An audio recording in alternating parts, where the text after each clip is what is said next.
Hello, everyone. Happy Friday, I guess.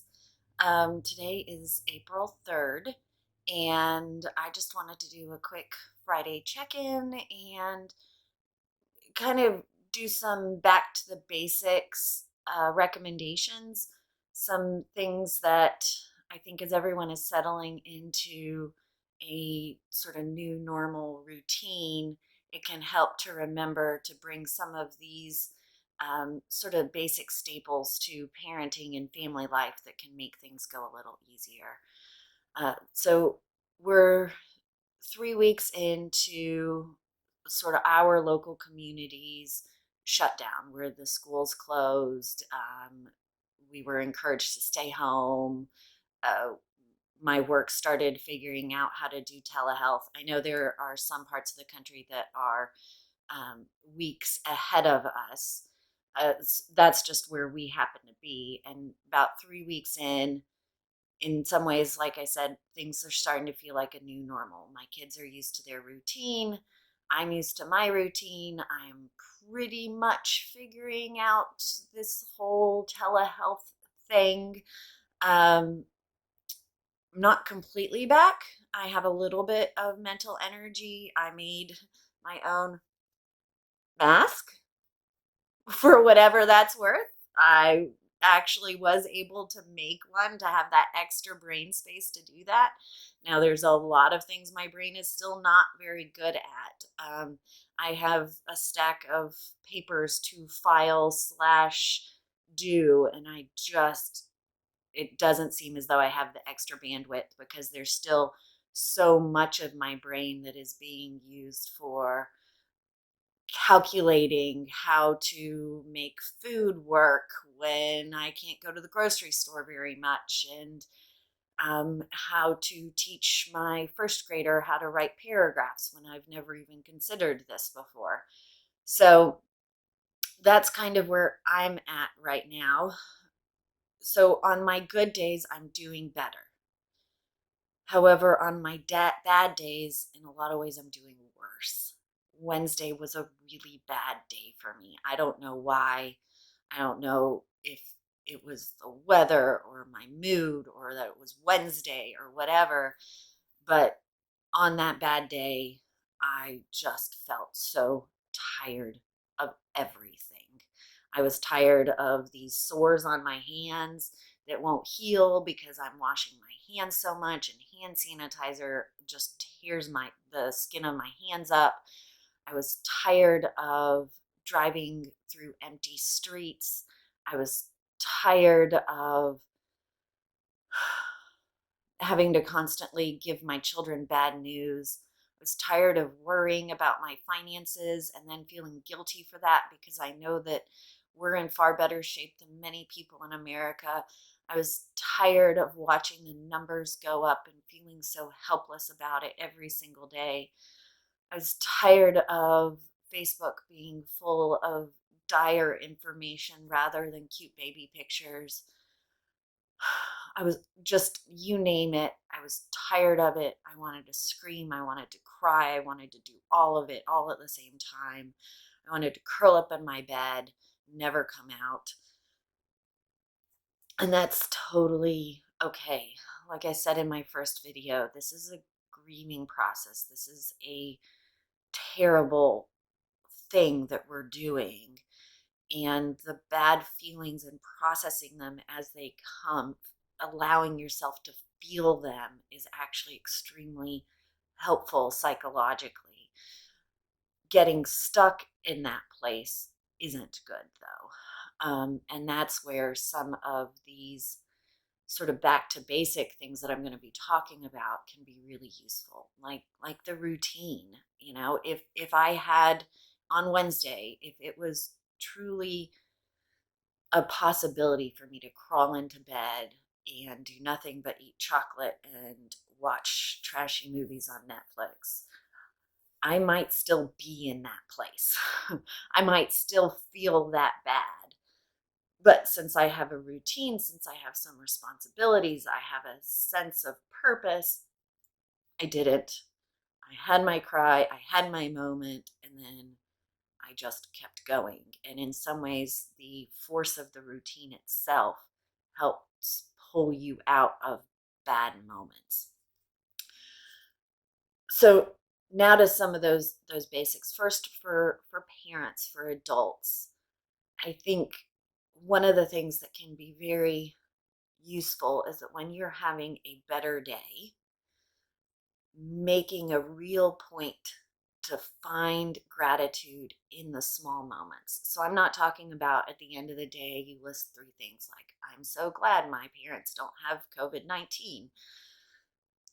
That's useful, but not as useful as, wow, that fresh brewed coffee smells so good. Um, I think I just heard a bird tweeting outside my window. Let me stop and listen to that. Oh, how wonderful. Or the sky is such a nice blue today. Those little moments of gratitude sprinkled throughout everything just kind of help the mood shift towards the more positive. I'm not talking about being a Pollyanna um, type of everything is fine when the world is falling apart. That is not what I'm saying. What I'm saying is finding the small little things that can help you not get stuck in the terrible. Because there are some good things happening still. And the more you're able to have some good moments, the more energy you'll have for when you are stuck in the middle of something really bad. So then to parenting. Um, Whenever I start uh, teaching some parenting skills to a family, there are two things that I always start with. One is called the child's game. So before we do discipline, before we do rules, we get these two things in place, and then they are great building blocks for then putting other things in place. And children love them, and so then it helps just make the entire parenting process better. The first one is called the child's game. Um, we also used to call it time in, but I just did a Google search for time in, and it sounds like time in now has a new definition. So I'm just going to call it the child's game. And the child's game is essentially a attention vitamin. It is a solid 10 or 15 minutes where there's no distractions. You turn off your phone or put it in any other room. There's no TV, there's no radio. Well, we don't listen to radio, but you know what I mean. No distractions, just you and a kid. Or if you have multiple children, like it's best if you can do it one-on-one with a child, but I get that that's not possible. But it's just you and your children, and it's child-directed activities. So as parents, we don't ask questions during this 15 minutes. We don't give directions. We just talk about what we see the child doing. So, for example, um, I have this toy and the child has taken the blocks off, and then they start putting it on, and you say, oh, you're putting the blue on the red stick. Oh my goodness, look at you. And they'll probably laugh because it's silly, and then maybe they'll fix it, and oh, you put the blue on the blue stick. You know your color's so good. Um, it it feels weird when you do it at first. You're kind of almost like a sports commentator for what your child is doing. You're describing their behavior. Now you have all the reds on there. Wow, you're such a good block builder. Blocks, puzzles.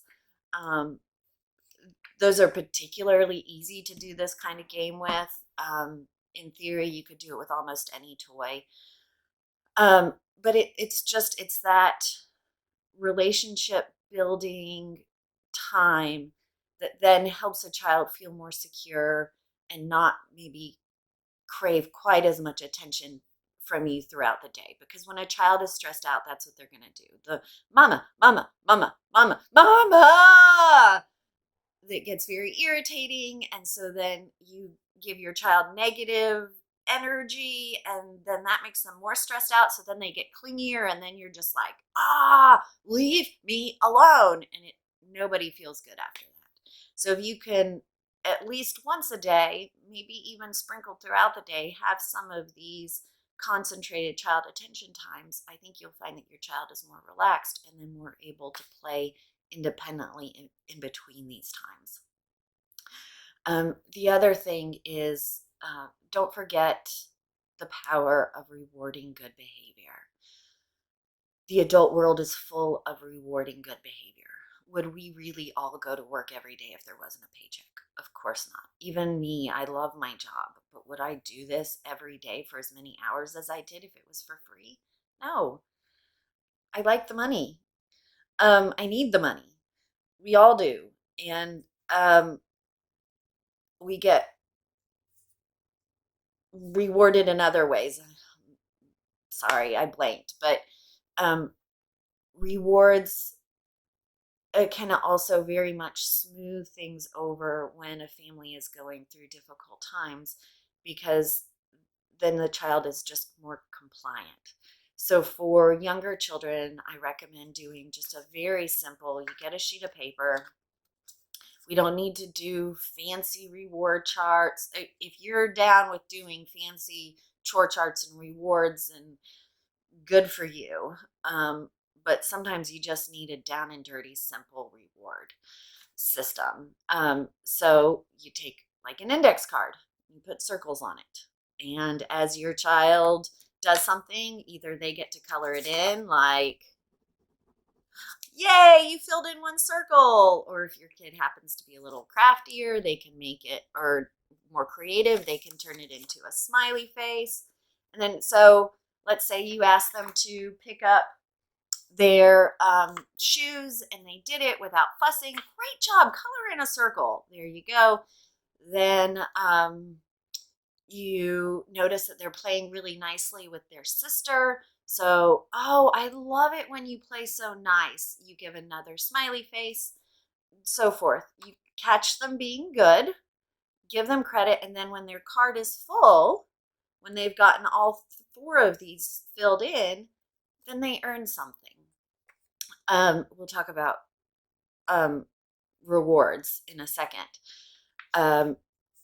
If you are a little bit more artistic, and it doesn't have to be great, because I promise I am not an artist and I made these cute little flowers, it might be even more fun for your child to color in each flower. You can switch it up. Always make some new little shape they can color in, and that's great for the small children. The rewards come quickly this way. I would recommend that you sort of set it up where they could potentially complete at least 2 of these a day, so they're feeling a lot of encouragement, a lot of very frequent success.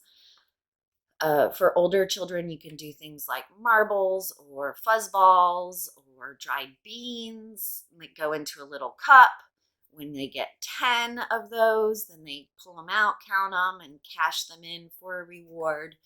For even older children, you can do more. You could just do tally marks,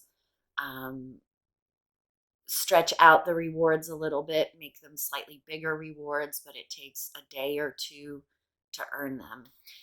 And I am a big believer in free rewards, or turning things that the child is used to getting for free into rewards. So maybe they're used to always getting a soda when you stop at the gas station. Well, that's not a have to. You don't have to get your child a soda at the gas station. Now, guess what? They have to pay for it with beans or points or whatever. So you're not spending extra money for these systems. You're just changing things a little bit. There's also lots of free or very low cost rewards. And this is something that I encourage you to Google, because there's tons of lists out there. Very small pieces of candy, mini M&Ms work well for the little children when they fill up one of these. Maybe they get to play a favorite game with you, like Candyland. Really only takes about 10 minutes, highly rewarding. Maybe they get a little extra screen time. You let them paint their nails. They get to pick the dinner or dessert option. They pick out which movie the family watches, earn hot chocolate at bedtime. Um, you can even do coupons like get out of chore, and they earn it and then they get to use it later. You can be very creative and not have to spend money, but make your life just a little bit easier. So, um, let's all try to do at least one thing every day that will help build our resilience. Um, I had a great professor in graduate school who studied resilience, that magical ability that some people seem to have to that helps them get through difficult times better than other people. Um, and you can teach resilience and you can help yourself get more resilient. And I highly encourage everyone to find that one, at least one thing a day that will help build their ability, build your ability to manage hard times, because we're only at the beginning of this thing. I don't like wrapping my mind around it, but I know that wrapping my mind around it helps me better prepare. We're only at the beginning. Things are going to get worse. The rules are going to get stricter. The numbers are going to keep going up for a while. That I'm not sure about, but I know that we're just at the beginning. So it's especially important to do those things to help build your resilience now. So I'm thinking of all of you.